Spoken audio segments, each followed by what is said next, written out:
Welcome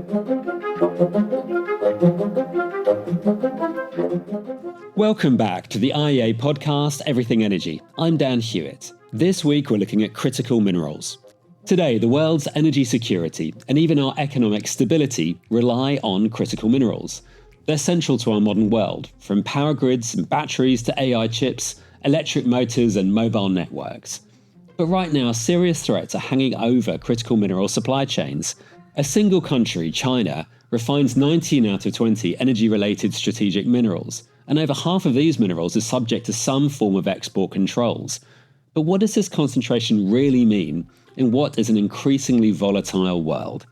For this episode, Benjamin Galzeau, France's critical minerals envoy, and Jakob Stausholm, the former CEO of Rio Tinto, spoke to us from the IEA's ministerial meeting in February, along with Tae-Yoon Kim, head of the IEA's critical mineral division. Okay, good afternoon. I'm Benjamin Galzeau. I'm in charge of the critical mineral policy for the French government. Okay, thanks for joining us. Now, I wonder if you can put into context for us how important critical minerals are for energy security right now. I mean, critical minerals are very important, are key for energy security because basically all kind of equipment that are necessary to produce energy need critical minerals. So without critical minerals, you don't have any equipment to produce energy, and so you don't have energy. So it's as simple as that. This question is, of course, much more important in the framework of the energy transition, because you will need additional capacity of production for electricity and transmission, and all the capacity of production and transmission use big quantities of critical minerals, whether it is for battery, for solar panel, for windmills, or for transmission line. Tell us about how important diversification is. What threats do concentration of supply chains pose to energy security today? So basically, you have this growth of demand for critical minerals, and at the same time we see some restriction about trade in critical minerals. So there is a risk when you combine these two factors. The first one is the growth of the demand, the scarcity of the resource also, and the restriction to trade, that critical minerals are not available for countries or companies that want to build equipment for energy production or transmission. Tell us about stockpiling. People talk about the stockpiling of oil and gas, but should countries be doing more with regards to the stockpiling of critical minerals? You have to be clear. Fuel is something you use to run an equipment. Critical mineral is to build an equipment. So the question of what kind of needs you have for stockpile is completely different for one and another. Doesn't mean that you don't have to stockpile critical minerals, but you have to select which one of these critical minerals have a short-term risk of disruption, and select precisely which one are needed for stockpiling for energy use. Now, there are all kinds of other use of critical minerals than energy. Energy is one application of critical minerals, and there are other, in my view, much more important applications, such as defense application, who need stockpiling. And that's why in France we decided first and foremost stockpiling for defense, and then we are considering at a European level the stockpiling for all other kind of use, including energy equipment. And just lastly, tell us about the importance of the role of global cooperation, especially with our place here in Europe. So obviously to produce, extract, transform, recycle these critical minerals, you need public policy at the national level. So that's what we are doing in France. We have launched that policy now more than 3 years ago with the support, and we have built a very important value chain in France. For example, for rare earths, we are building a rare earths refining facility that will cover 20% of the world need for heavy rare earths. We have restarted a refining facility in La Rochelle, 4,000 tons of rare earth oxide. We are restarting extraction and so on. So I mean, the first and foremost is that each country do its own efforts to develop its capacity. But clearly, the supply chain are international and the resources are not evenly, whether they are geological resource or technical resource, are not present in all countries. So you need international cooperation, you need bilateral cooperation and multilateral cooperation. And that's why in the framework of the G7, France has decided to put this question of critical minerals as a top priority of the G7. And we are working with the International Energy Agency team to produce some proposal and some analysis and transform that into action that will be decided at the G7 level. So clearly, value chain are international, resources are international, so you need international cooperation. And international cooperation is much more efficient than, I would say, international confrontation. Yeah, my name is Jakob Stavsson, and I'm a fellow at the Blavatnik School of Government at the University of Oxford, former CEO of Rio Tinto. I think let's just begin by tell me how the conversation about the importance of critical minerals, how has it changed? How have you seen it change over your career in the industry? There's been a massive change over the last, I would say, 6 years of understanding the importance of critical minerals. First, we had COVID, and when supply chains were broken, people suddenly realized the importance of it. And then after COVID, we have seen more geopolitical tension, and different parts of the world have been more focused on their part of the supply chain. And then lately, what we have seen is quite a phenomenal growth in the demand for electricity, investments into electricity grids, and development of renewables. And those things requires much more critical minerals in terms of copper, aluminium, lithium, and a lot of smaller critical minerals, rare earths. So it's been a kind of a continuous development over the last 6 years. What are some of the innovations that you've seen that you're excited about right now in terms of making critical minerals either more available or getting them to the places that need it? Well, there's two things to look at. First of all, we need to be able to build faster and cheaper. And we have to learn from China. They have done a pretty amazing job on becoming very effective in building processing facilities. And secondly, we do see quite a lot of innovation in how the processing methods, how things are being extracted. And more than anything, the scientists keeps on inventing ways to extract critical minerals with less carbon footprint.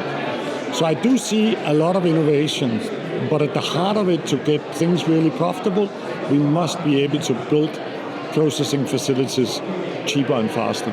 Well, you just mentioned the extracting the minerals there. How can that be done, or can it be done in a sustainable way? What are the things that are happening now that feel like they're an advance in that area?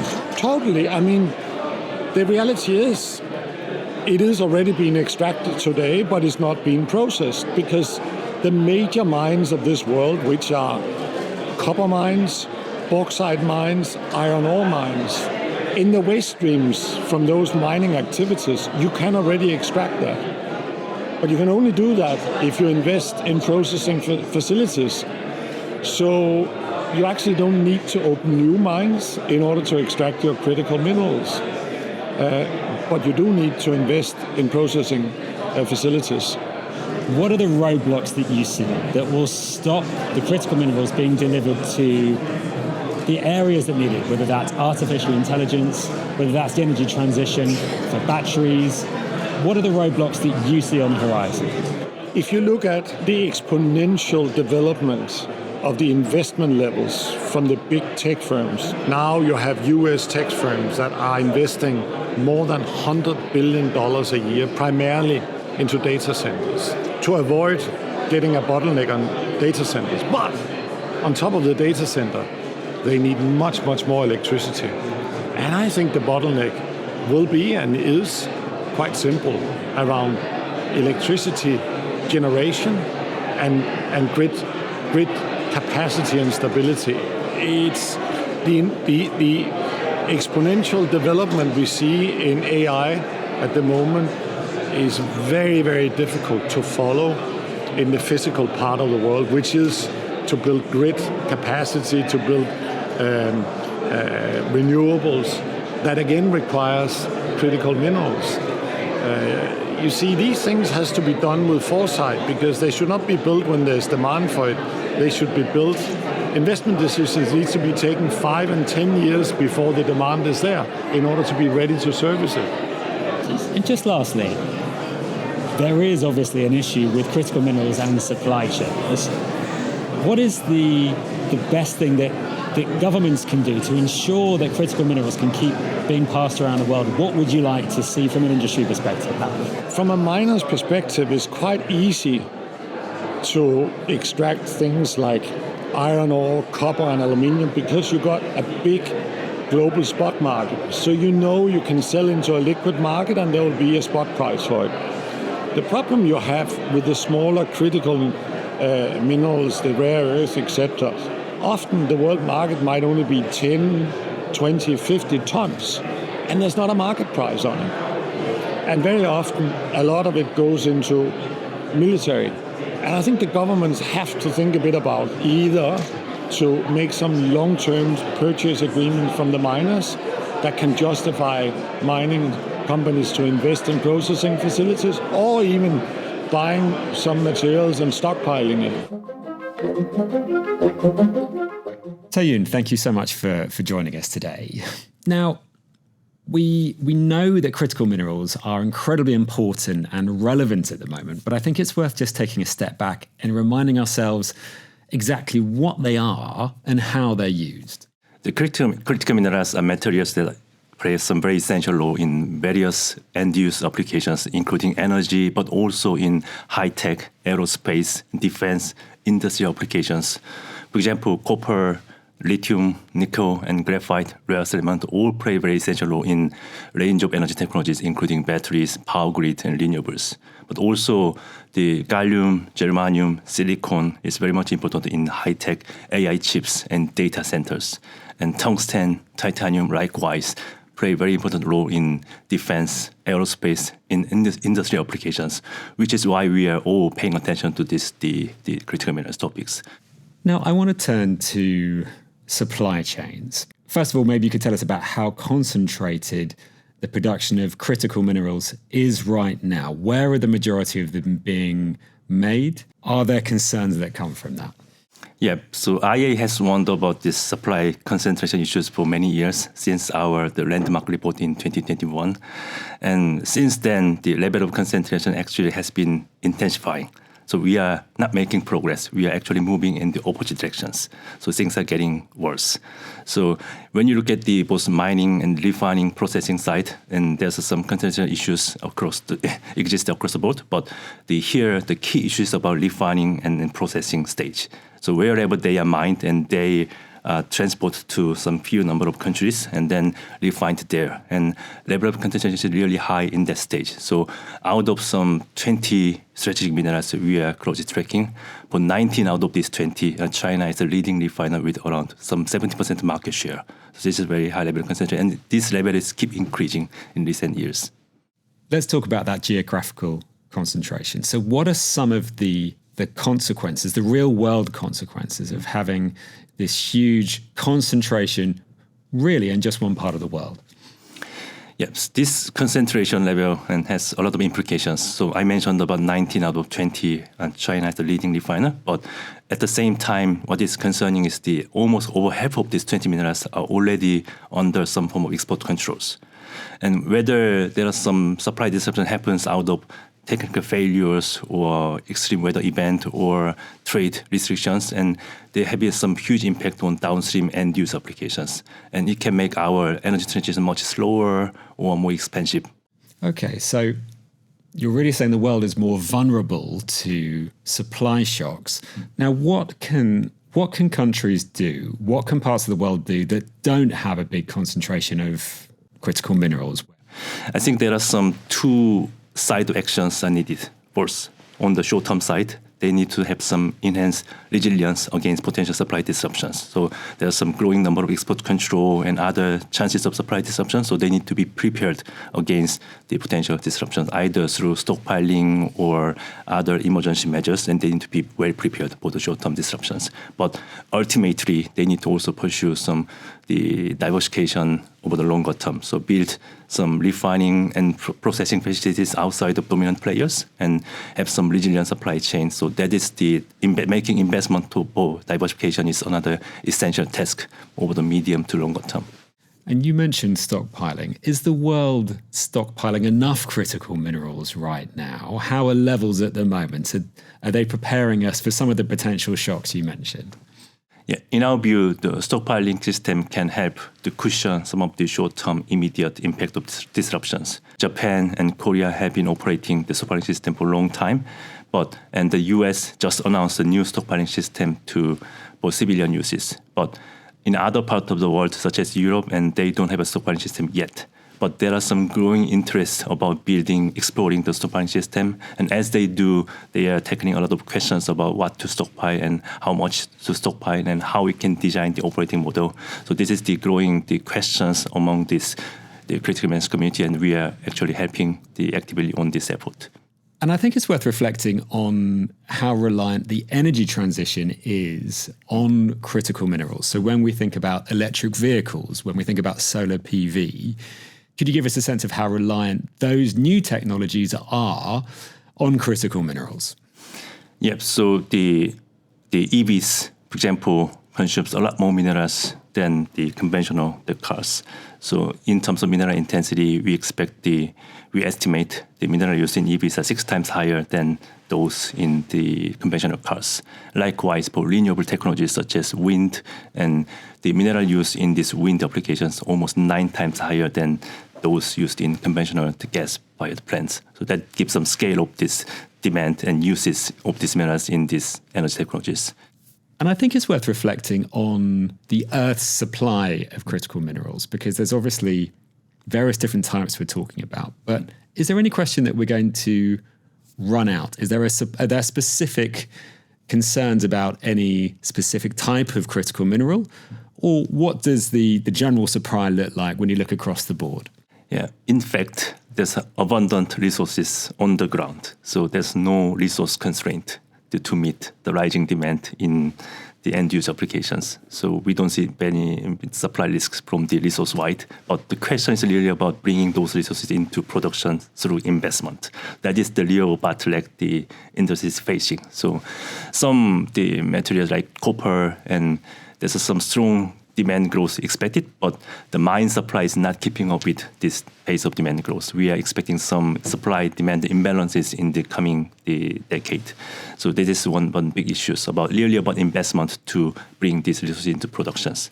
And overall, over the past few years, we have seen some industries making progress on increasing volumes.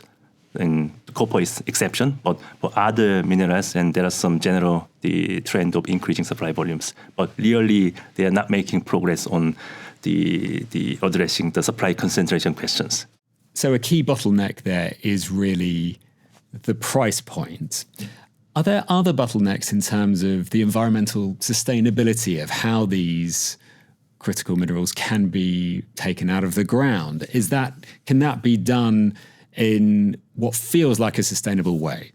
Yeah, so typically in the past, this critical minerals production has been associated with some higher environmental social impact, but that doesn't necessarily need to be the case, because there are ways to produce these materials in more sustainable and responsible manners. And some big companies, the major mining companies, are actually making a lot of progress in improving their environmental social performance in recent years. It's about the paying attention, so give sufficient momentum, and also providing some policy incentives to implement those actions to produce these minerals more sustainably and responsibly.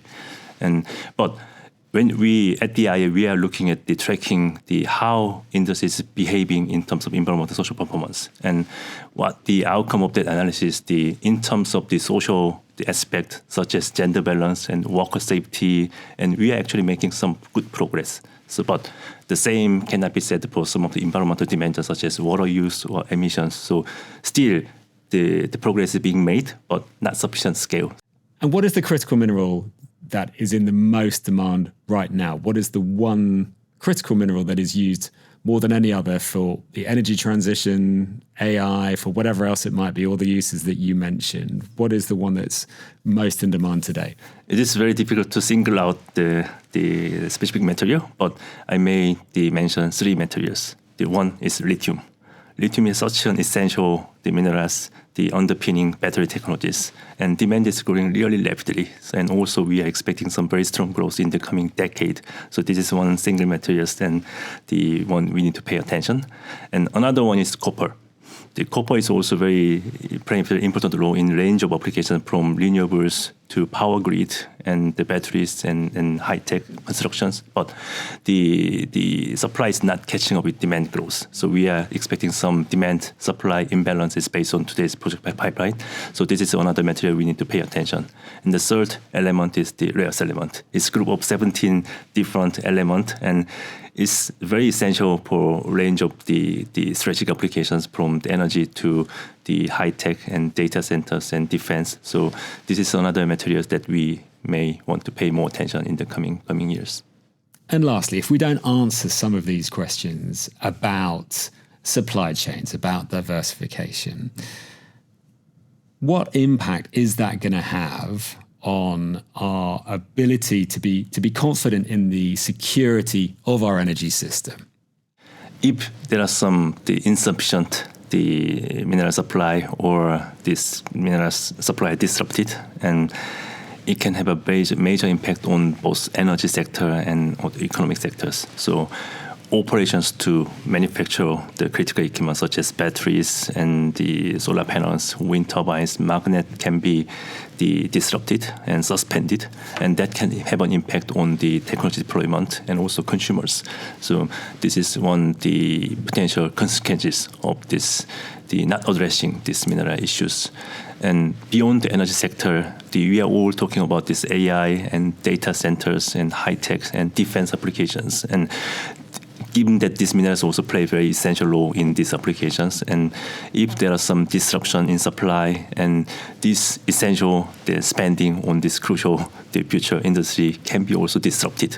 So this, such as the economic implication, can be huge if we don't address these issues. Okay, so you can Kim, thank you very much for joining us today. Thank you. It's a pleasure.